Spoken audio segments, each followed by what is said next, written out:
আমরা পেয়ে গেছি 2024 সালে নমিনেশন পাওয়া 30 জন। পয়েন্ট নাম্বার 1, 30 জনের নমিনেশনের মধ্যে মেসি রোনালদো নেই। দীর্ঘ 21 বছর পর তাদেরকে ছাড়া ব্যালন ডি'অরের নমিনেশন ঘোষণা করা হলো। বিষয়টা আসলে দুঃখজনক।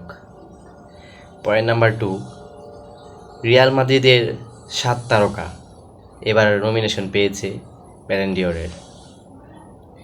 পয়েন্ট নাম্বার 3, এই লিস্টে একমাত্র গোলকিপার হিসেবে জায়গা করে নিয়েছে আর্জেন্টাইন বাজ পাখি এমিলিয়ানো মার্টিনেজ।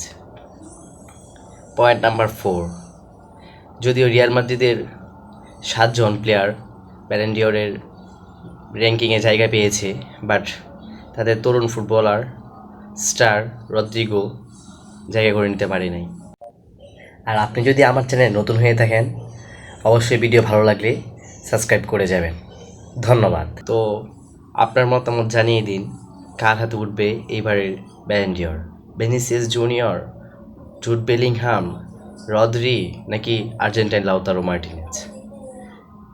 সেটা সময় দেখা যাবে। আপনার প্রেডিকশন বলে যান।